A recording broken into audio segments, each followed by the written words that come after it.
ಮಾತಾಡೋದು ನಿಲ್ಲಿಸ್ಬಿಟ್ಟಿದ್ದಾರೆ. ಖಾನ್ದಾನಿ dispute.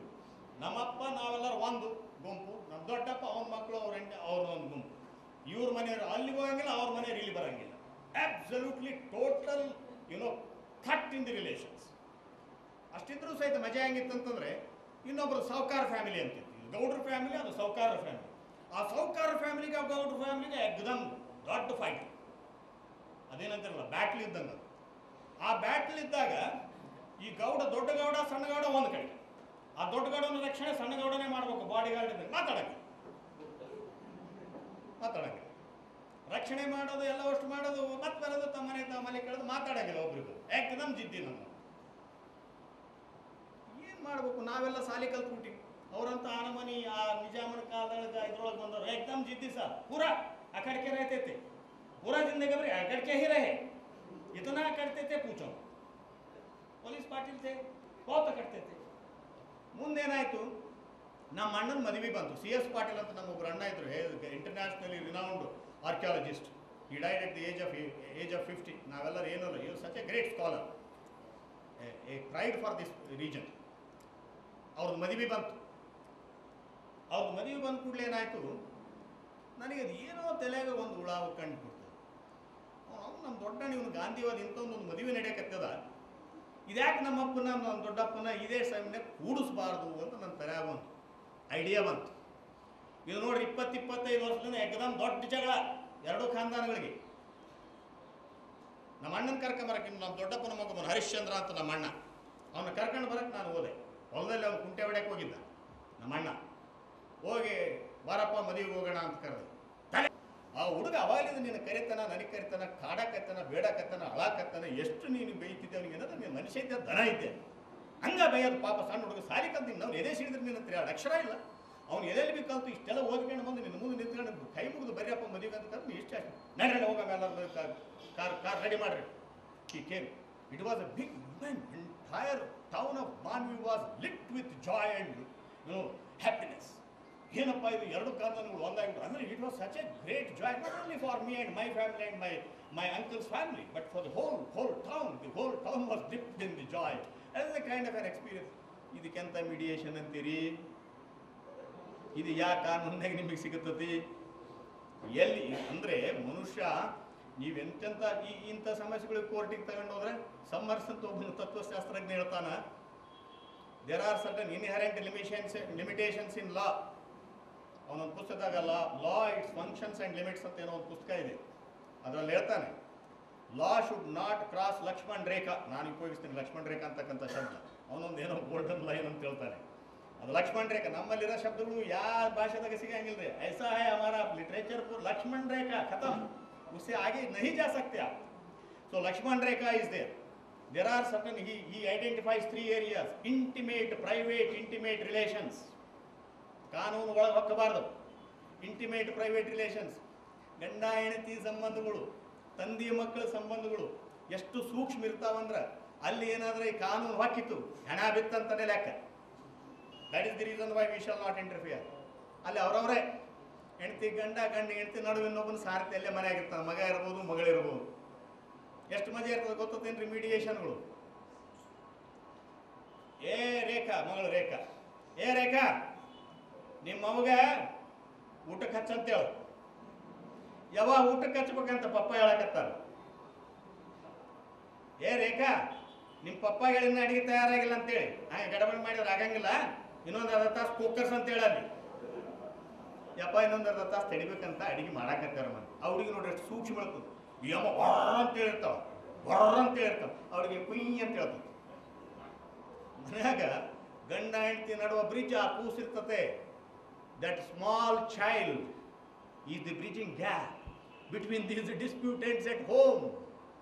I mean, you take a society, these kinds of informal resolution processes are inbuilt into the whole societies, and the formal resolution system, what you call as a court process, is not even a dot on the tip of the iceberg. That is the kind of a mountainous dispute situations that we have, which get themselves resolved by these kinds of informal processes, in which we have identified a few of them here as You can skip Constitution, Madhav Menon, ancient times, modern, because all these things are called what is ADR?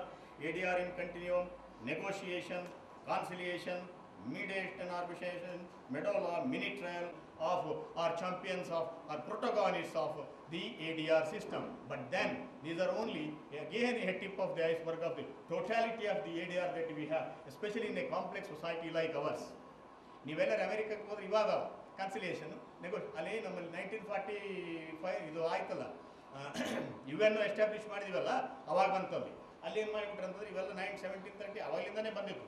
ಆ UN ಮಾಡಿದ್ಮೇಲೆ ICJ ಅಂತ ಮಾಡಿದ್ರು, ಅಲ್ಲಿ ಒಂದು UN charter ಅಂತ ಮಾಡಿದ್ರು. ಅಲ್ಲಿ there are 2 ways of settling international disputes ಅಂತ ಹೇಳಿದ್ರು. In that international peaceful settlement of international disputes and forceful settlement of international disputes. Peaceful ಸೆಟಲ್ಮೆಂಟ್ನಲ್ಲಿ negotiation, mediation, conciliation, arbitration, judicial settlement. ಅಲ್ಲಿ ICJ ಅಲ್ಲಿ ಎಲ್ಲಿ ನೋಡ್ರಿ ಸಮಾಜದಲ್ಲಿರ್ತಕ್ಕಂಥ ಡಿಸ್ಪ್ಯೂಟ್ಗಳಂತ ಹೇಳ್ರಿ, ಎಂತೆಂಥ ದೊಡ್ಡ ದೊಡ್ಡ ಡಿಸ್ಪ್ಯೂಟ್ಗಳದಾವಂದ್ರೆ ಅವೆಲ್ಲ ನಿಮ್ಮ ಕೋರ್ಟ್ ಸರಿಯಾಗಿ ಬರಂಗನೇ ಇಲ್ಲ.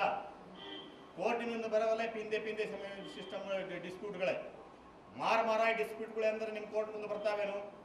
ಆಮೇಲೆ ಪಾರ್ಟಿ ಒಂದ ಹೇಳಿದೆ ನಿಮ್ಗೆ, ಇನ್ನೂ 2-3 ಹೇಳ್ಬೇಕಂದ್ರೆ ಇಲ್ಲೆಲ್ಲರಿಗೂ ಗೊತ್ತದ, ನಾ ಹೇಳಕ್ಕೆ ಹೋಗಿಲ್ಲ. ವಾಟರ್ ಕಾಂಡ್ ಈಗ ರೈಟ್ಸ್ ಆಗ್ತಾವೆ, ದೊಡ್ಡ ರೈಟ್ಸ್ ಆಗ್ತಾವ. ಕಾಸ್ಟ್ ಲೈನ್ ಮೇಲೆ, ಕ್ರೀಡ್ ಲೈನ್ ಮೇಲೆ ಡಿಸ್ಪ್ಯೂಟ್ಸ್ ಅಂತಂದ್ರೆ ಇಡೀ ಸಮಾಜನ ಒಂದು ರೀತಿ ಭೀಭತ್ಸ ವಾತಾವರಣ ಕ್ರಿಯೇಟ್ ಮಾಡ್ತಾವ. ಕೋರ್ಟ್ಗಳಿಗೆ ಏನು ತೊಗೊಂಡು ಹೋಗ್ತೀರಿ ಇವನ್ನ? ಪೀಸ್ ಕಮಿಟಿ ಅಂತ ಮಾಡ್ತೀವಿ ಸಮಾಜದಲ್ಲಿ. ಪೀಸ್ ಕಮಿಟಿ ಮುಂದೆ ಕುಂತ್ಕೊಂಡು ಅಲ್ಲೆಲ್ಲೇ ಕುಂತ್ಕೊಂಡು ಕಾಜಿ ಪಂಚಾಯತಿ ನ್ಯಾಯ ಮಾಡ್ಕೊಂಡು ಸಮಾಜದಲ್ಲಿ ಸಮಾಧಾನವನ್ನು ತಂದ್ಕೊಳ್ತೀವಿ. ಇಂಥ ರೈಟ್ಗಳನ್ನು ನಾವೇನಾದರೂ ನಮ್ಮ ಫಾರ್ಮಲ್ ಡಿಸ್ಪ್ಯೂಟ್ ಸಿಸ್ಟಮ್ ಮುಂದೆ ಇಡೋದಕ್ಕೆ ಸಾಧ್ಯವೇ ಇಲ್ಲ. ಆಮೇಲೆ ಏನಪ್ಪ ಅಂದ್ರೆ ದೊಡ್ಡ mega disputes involving tremendous amount ಇವೆಲ್ಲ ಏನಿದಾವಲ್ಲ ನಿಮ್ಮೆಲ್ಲ ಅಜೀಮ್ ಪ್ರೇಮ್ಜಿ, ಇನ್ಫೋಸಿಸ್, ನಾರಾಯಣ ಮೂರ್ತಿ, ಬಿಲ್ಗೇಟ್ಸ್ ಅವರೆಲ್ಲ ದೊಡ್ಡ ಸಮಸ್ಯೆ ಕೋಟಿ ಬಿಲಿಯನ್ ಗಟ್ಟಲೆ ರೂಪಾಯಿಗಳು ಅಥವಾ ಡಾಲರ್ಗಳು ಇನ್ವಾಲ್ವ್ ಆಗಿರ್ತಾವಂತ ನಮ್ಮ ಕೆಲವೊಂದು ಕುಂತ್ಕೊಂಡು 20 ವರ್ಷ 10 ವರ್ಷ ಇದೆ. ಸ್ಪೀಡ್ ಅವ್ರಿಗೆ ಹೆಂಗಿರ್ತಂದ್ರೆ every day every minute they are not bothered about shelling down any amount of money for the sake of being at peace and their work culture and their activities to be in place. That is the reason why they hire a mediator or a negotiator or an arbitrator, whatever the money, sky is the limit. They ultimately get the things resolved they bargain time in such a way that they want everything to be settled so quickly so that everything can be ultimately set at rest. ಈ ರೀತಿ ಅಲ್ಲದೇನೆ ಈಗ alternative dispute resolution ಸಿಸ್ಟಮ್ಗಳು ಯಾವೊಂದು ಭೂತಾಕಾರವನ್ನು ತಗೊಂಡು ಹೋದ್ರೆ ಅದನ್ನು ಭಾಳ ಮಂದಿ ಇಲ್ಲಿ ಹೇಳಕ್ಕೆ ಹೋಗಿಲ್ಲ. ನಾನು ಯಾರ್ಯಾರು ಬಿಟ್ಟವ ಆ ಕೆಲವು ವಿಷಯಗಳನ್ನು ನೆಗೆಟಿವ್ ಆಸ್ಪೆಕ್ಟ್ಸ್ ಯಾರು ಮಾತಾಡೋದು. ಬರೀ ಈ ಫಾರ್ಮಲ್ ಲೀಗಲ್ ಸಿಸ್ಟಮ್ ಭಾಳ ಟೆಕ್ನಿಕಲ್, ಫೈನಾಲಿಟಿ, ಕೋರ್ಟ್ರು, ಖರ್ಚು, ಟೆಕ್ನಿಕ್ಯಾಲಿಟೀಸು, ಅಥಾರಿಟೇರಿಯನಿಸಮು ಇವೆಲ್ಲ ಹೇಳ್ತಾರೆ. ಅದ್ರ ಬದಲಿಗೆ ಇದು ಆಲ್ಟರ್ನೇಟಿವ್ ಡಿಸ್ಪ್ಯೂಟ್, ಫೈನಾಲಿಟಿ, ಪಾರ್ಟೀಸು, ಊರ ಜನರಿಗೆ ಸಿಗ್ತತೆ, ಏಡ್ ಸಿಗ್ತತೆ, ಇವರಿಗೆಲ್ಲಪ್ಪ ಕಾಂಪ್ರಮೈಸ್ ಆಗುತ್ತೆ, ಒಂಥರ satisfaction, win game, no vanquished and victor, ಇವೆಲ್ಲ ಆಯ್ತು ಹೌದಾನೆ. But then there are alternative dispute resolution systems that have developed in a great civilization like India today, wherein land disputes are settled by land mafia. Artha aಯ್ತಿಲ್ರಿ? What is the remedy that we have? Land mafia. ನೀವು ಮುಂಬೈಗೆ ಹೋಗ್ರಿ, भाई लोग है, किसी को निकालना है, किसी को कुछ करना है, जो भी करने का है तो भाई आता है. You take any Hindi cinema, how they are glorified. These are the ways in which ADRs are emerging in a terrifying manner, which have to be very seriously viewed. All big problems are put at rest by this kind of a force. A peaceful settlement of disputes ಒಂದು ಕಡೆಗೆ ಇದ್ರೆ, forceful settlement of disputes ಅಲ್ಲಿ ಇವೇನದಲ್ಲೇ recognise ಮಾಡ್ಯಾರ. ರಿಪ್ರೈಸಲ್ಸ್, violent self help, ಆಮೇಲೆ ಅದೇನು insurgency, ಬೆಲಿಜರೆನ್ಸಿ, blockade, ಈ ಥರದವೆಲ್ಲ ಬರ್ತವೆ ಅಲ್ಲಿ. ಅಲ್ಲಿ ಹೆಂಗೆ ಒಂದು ದೇಶ ಇನ್ನೊಂದು ದೇಶದ ಜೊತೆಗೆ ಇವೆಲ್ಲವನ್ನು ಮಾಡಿಕೊಂಡು ತಮ್ಮ ಸಮಸ್ಯೆಗಳನ್ನು ಬಗೆಹರಿಸಿಕೊಳ್ಬೋದು ವೈಲೆನ್ಸ್ ಮೂಲಕ, ಹಿಂಸೆಯ ಮೂಲಕ. ಸಮಾಜದ ರಾಷ್ಟ್ರದ ಒಳಗಡೆಯೂ ಸಹಿತ ಈ ಹಿಂಸಾತ್ಮಕವಾಗಿರ್ತಕ್ಕಂಥ ಪರಿಹಾರ ಪ್ರಕ್ರಿಯೆಗಳನ್ನು ಸಹಿತ ನಾವು ಮಾಡಿಕೊಂಡು ಬೆಳೆಸ್ಕೊಂಡು ಬಂದಿರತಕ್ಕಂಥದ್ದನ್ನು ಸಹಿತ ನಾವು ಸೂಕ್ಷ್ಮವಾಗಿ ಇಲ್ಲಿ ಗಮನಿಸಬೇಕಾಗುತ್ತೆ ಅಂತಕ್ಕಂಥದ್ದು. We have to take a total picture of all these kinds of, the things that are happening and use, and develop a very comprehensive policy framework for the ADR. It is a high time that ADR ಅಂತ ಕೂಡಲೇ ಬರೀ ಈ ಥರದ formal ಆಗಿ ಬರ್ತಕ್ಕಂಥ ಡಿಸ್ಪ್ಯೂಟ್ಗಳಿದ್ದಾವೆ. Court ಮುಂದ್ಗಡೆ ಬಂದ್ಗಳಿಗೆ ಈ CPC ನಲ್ಲಿ ಮಾಡಿರ್ತಕ್ಕಂಥ ಅಮೆಂಡ್ಮೆಂಟಿನ ಮುಖಾಂತರ ಯಾವ್ಯಾವ ಕೇಸ್ಗಳು ಬಂದವಟನ್ನು ಯಾರ್ಯಾರಿಗೆ ಒಪ್ಪಿಸ್ಬೋದು, ಯಾವ ರೀತಿ ಇನ್ಫಾರ್ಮಲ್ ಆಗಿ ಡಿಸ್ಪ್ಯೂಟ್ಗಳನ್ನು ನಾವು ನಿವಾರಣೆ ಮಾಡ್ಕೊಳ್ಬೇಕಂತಕ್ಕಂಥದ್ದು ಒಂದು ಕಡೆ ಇದ್ದರೆ, ಅದರ ಜೊತೆಗೆ ಈ ರೀತಿ ಬರ್ತಕ್ಕಂಥ ಹಲವಾರು ರೀತಿಯ ನೈತಿಕವಾಗಿ ಪ್ರಶ್ನಾತ್ಮಕವಾಗಿರ್ತಕ್ಕಂಥ ವಿಚಾರಗಳನ್ನು ಸಹಿತ ನಾವು ಯಾವ ರೀತಿ ಕಾನೂನು ಅಥವಾ ಸಾಮಾಜಿಕ ನೆಲೆಗಟ್ಟಿನಲ್ಲಿ ಅವರಿಗೆ ಸಮರ್ಪಕವಾಗಿರ್ತಕ್ಕಂಥ ಉತ್ತರವನ್ನು ನಾವು ಕಂಡುಕೊಳ್ಬೇಕನ್ನೋದ್ರ ವಿಷಯದಲ್ಲಿ ಸಹಿತ ನಾವು ಭಾಳ ಗಂಭೀರವಾಗಿರ್ತಕ್ಕಂಥ ಚಿಂತನೆಯನ್ನು ಇವತ್ತಿನ ದಿವಸ ಮಾಡಬೇಕಾಗಿರ್ತಕ್ಕಂಥದ್ದನ್ನು ನಾವು ಇಲ್ಲಿ ಪರಿಗಣನೆ ತೆಗೆದುಕೊಳ್ಬೇಕಾಗುತ್ತೆ. ಈ ವೇದಿಕೆ ಮೂಲಕ ನಾನು ಇದೊಂದು ಎಚ್ಚರಿಕೆ ಗಂಟೆ ರೀತಿಯಲ್ಲಿ I am not able to provide any solution straight away for this kind of very huge and complex problem of the type of negative alternative dispute systems, informal dispute resolution system that has emerged in this country in a big way when compared to some in other countries also it has come about, and here also it is there. It's a cultural degradation, the kind of technology that has come about, and the technology has its own the kind of a terrific impact upon all these kinds of developments that are taking place in our societies. ಇವನ್ನೆಲ್ಲ ಸೇರಿಸಿಕೊಂಡು ನಾವು ಇದಕ್ಕೆ ಒಂದು ಸಮರ್ಪಕವಾಗಿರ್ತಕ್ಕಂಥ ಒಂದು ರಾಷ್ಟ್ರೀಯ ನೀತಿ ಅಂತಕ್ಕಂಥದ್ದನ್ನು ನಾವು ಮಾಡಿಕೊಂಡು, ಯಾಕಂತಂದರೆ ನಾವು ಯಾವುದೇ ಒಂದು ಸಮಾಜದಲ್ಲಿ ಬದುಕ್ತಕ್ಕಂಥ ಸಂದರ್ಭದಲ್ಲಿ we have to take the whole issues together in a package and then go into the for a comprehensive policy, not just making law. ನಾವೇನು ಮಾಡ್ತಾ ಇದ್ದೀವಿ ಅಂದರೆ ಆ ಇನ್ಫಾರ್ಮಲ್ ಸಿಸ್ಟಮ್ ಅಂತಂದು ಅದನ್ನು ಮತ್ತೆ ಫಾರ್ಮಲ್ ಆಗಿ ತರ್ತಾ ಇರೋದು. ಈಗ formal legal settlement, informal dispute settlement ಅಂತ ಹೇಳ್ತೀವಿ. ಇನ್ಫಾರ್ಮಲ್ ಸೆಟಲ್ಮೆಂಟ್ ಆಫ್ ಡಿಸ್ಪ್ಯೂಟ್ಸ್ನು ಫಾರ್ಮಲೈಸ್ ಮಾಡಿ ಅದಕ್ಕೊಂದು ರಿಟರ್ನ್ ಲಾ ಮಾಡಿ ಅದರಲ್ಲಿ ಇನ್ಫಾರ್ಮಲ್ ಆಗಿ ನೀವು ನಿಮ್ಮ ಡಿಸ್ಪ್ಯೂಟ್ ಸಮಸ್ಯೆಗಳನ್ನು ಪರಿಹಾರ ಮಾಡಿಕೊಳ್ಳಿ ಅಂತೇಳಿ ಅದಕ್ಕೊಂದು ಕಾನೂನಿನ ಚೌಕಟ್ಟನ್ನು ನಿರ್ಮಾಣ ಮಾಡಿ ಅದರ ಒಳಗಡೆ ಅದನ್ನು ಇಟ್ಕೊಂಡು ಕೂತ್ಕೊಳ್ತಕ್ಕಂಥದ್ದು. CS ಪಾಟೀಲ್ ಹೇಳಿದ್ರು, ಅದೇನಾರ ಸಮಸ್ಯೆ ಅಲ್ಲ ಯಜಮಾನ ನೋಡೋ, ಯಜಮಾನ ಹೇಳಿದೆ ಕೇಳ್ರಿ, ನಿಮಗೆ ತಲೆಗೆ ಬುದ್ಧಿಗಿದ್ದೆ, ಯಜಮಾನ ಹೇಳೋದಕ್ಕೆ ತಲೆ ಕೆಟ್ಟದೆ ನಿಮ್ಗೆ, ಯಜಮಾನ ಹೇಳಿದೆ ಕೇಳೋಕ್ಕಾಗಿಲ್ಲ. Matter comes to a dead end there. It is, you have to see these disputes are natural in human life, and resolution of disputes of wide varieties of types are also instantaneously informal. They come about just like that. You cannot put them under a framework and then say these are the kinds of medicines we have for these kinds of diseases in our society. That can happen only in the kinds of medical problems that we face, not the kinds of diseases that we encounter in our complex society like India. We have to develop an open-ended policy for having this kind of a dispute resolution process, through which only I think we will be able to have an effective alternative system of keeping society peaceful. Ultimately, we are all peace loving, and we have to ultimately ensure that kind of a the peace is maintained, harmony is maintained. ಈಗ ನಾವೇನು ಮಾಡ್ಕೊಂಡ್ಬಿಟ್ಟು ಬೆಳಕಿಂದ ಕೇಳಿ ನನಗೆ ಒಂದು ಏನು ಅನಿಸ್ತದೆ, ಎಲ್ಲಿ ನೋಡ್ರಿ ವಕೀಲರು ಬಂದು ನಮ್ಮ ಗಳಿಕೆ ಕಮ್ಮಿ ಆಗ್ತದ್ರಿ, ನಮಗೆ ಈ ಕೋರ್ಟ್ನಾಗ ವರ್ಕ್ಲೋಡ್ ಡಾಕೆಟ್ ಎಕ್ಸ್ಪ್ಲೋಷನ್ ಆಗ್ಯದ್ರಿ, ಕೋರ್ಟ್ಗಳು ಮುಂದೆ ಏನು ಮಾಡ್ಬೇಕ್ರಿ, ಜಡ್ಜ್ಗಳಿಗೆ ತ್ರಾಸ್ರಿ, ವಕೀಲರಿಗೆ ತ್ರಾಸ್ರಿ, ಈ ಆರ್ಬಿಟ್ರೇಟರ್ಸ್ ಬಂದು ಚಾರ್ಜ್ ಜಗ್ಗಿ ಮಾಡ್ತಾರ್ರಿ. ಎಲ್ಲರ ಎತ್ಲ ಕಡೆಗೆ ಹೋದ್ರೆ ಮತ್ತೆ ಅವ್ರು ರೊಕ್ಕಕ್ಕೆ ಬಂದು ನಿಂತಿರ್ತಾರೆ. ರೊಕ್ಕಕ್ಕೆ ಬಂದು ನಿಂತು ಬಿಟ್ಬಿಡ್ತಾರೆ. ರೊಕ್ಕ ಬಿಟ್ಟರೆ ಬೇರೆ ಮಾತೇ ಇಲ್ಲ. ಅದೇ ಎಷ್ಟಂತ ರೊಕ್ಕ ಮಾಡ್ತೀರಪ್ಪ, ಕೋಟಿ ಫೀಸ್ಗಳು ಚಾರ್ಜ್ ಮಾಡೋದಂದ್ರೆ ಏನು, ಹೆಣ ಹಾಕೋದಂದ್ರೆ ಏನು, ಅದು ಕೇಳಿಬಿಟ್ರೆ ನಡಕ ಬಂದ್ಬಿಡ್ತದೆ. ಆ ಡಿಸ್ಪ್ಯೂಟ್ಗಳಿಗೆ ಅಂತ್ಯ ಇಲ್ಲ ಅಂತ ಹೇಳಿಕಂತ ಕುಂತು ಬಿಟ್ರೆ, ಅರೆ ನಿನಗೇನು ಅಂತ್ಯ ಇಲ್ಲನು, ಎಷ್ಟು ದಿವಸ ಇರಾಮ ನೀನು, ಏನು ಮಾಡವ, ಮುಂದಿನ 3 ಪೀಳಿಗೆ ಡಿಸ್ಪ್ಯೂಟ್ಗಳನ್ನು ಬೆಳೆಸ್ಕೊಂಡು ಮುಂದಕ್ಕೆ ಹೋಗ್ತಿರೋದು. ಅವನೇ ಸತ್ತೋಗಿರ್ತಾನೆ, ಅವನ ಮಗ ಡಿಸ್ಪ್ಯೂಟ್ ನಡೆಸ್ಬೇಕು, ಅವನು ಸತ್ತೋತಾನೆ, ಅವನ ಮೊಮ್ಮಗ ಡಿಸ್ಪ್ಯೂಟ್ ನಡೆಸ್ಬೇಕು. What a kind of paradox of life it is.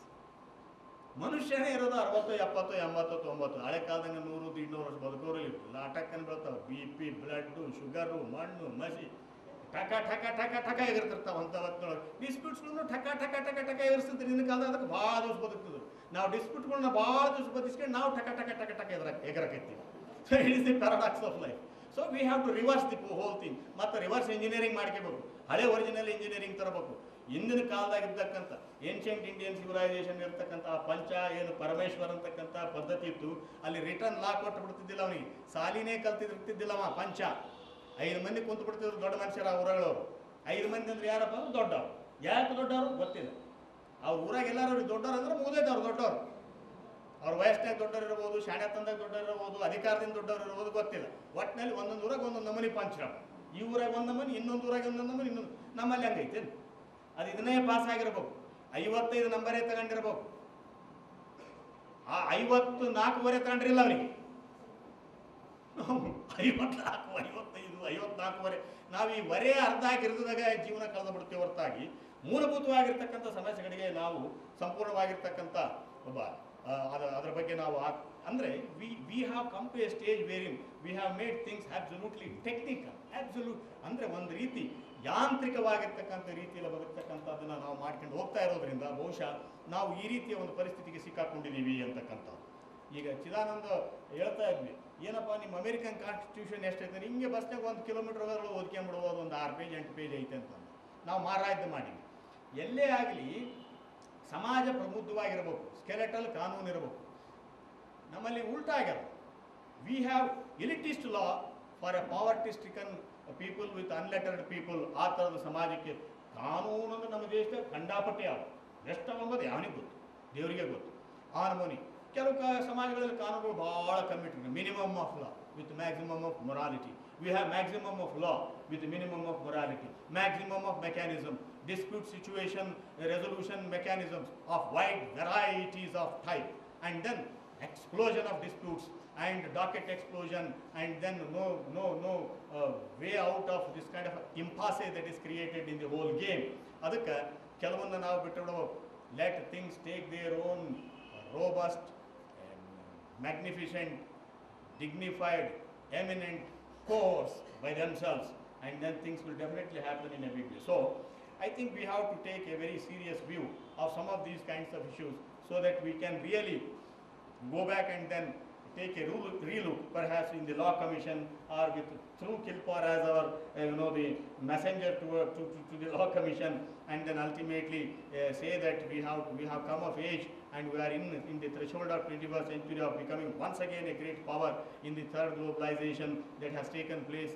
And unless we sort out our domestic issues in a better fashion with these kinds of ADRs that are coming up, especially terrifying type of terror-stricken ADR systems by Bhai Log and all these kinds of things, Danga Fasad and all kinds of things, I am afraid with these kinds of modules that we have developed either in the formal dispute settlement system headed by the Supreme Court down up to whatever kind of a court you have at the lowest stream of the court of first instance, and a plethora of ADR systems that have been formalized into the CPs and other kinds of written laws in our country. I am afraid we will not be able to find the light of the day to take march and then take that leadership of becoming a global superpower, knowledge superpower of the 21st century. We have to make some amends in these and come to grips with these kinds of problems. And a very beautiful topic has been taken by Siddhartha Law College with the partnership of Kilpar to brainstorm our people.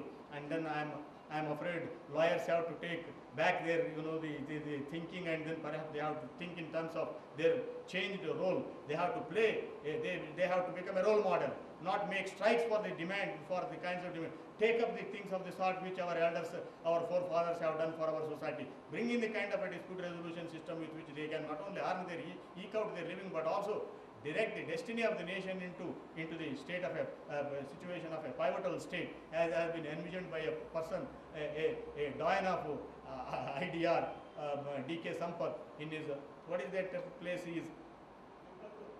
Tirupattur. He has done a wonderful kind of a job. These are the kinds of guys who still hold aloft the flag of this informal redressal system aloft in our country, and we need many more D.K. Sampaths in this society, selfless rendering of the service through which ultimately we can see that kind of a peaceful, bountiful society we will be able to establish. I am extremely happy that Sri Dakshinamurthy and Professor Matpati has given me this wonderful opportunity of sharing a few thoughts of mine in this very beautiful seminar that has gone on from morning till evening, bringing in lots of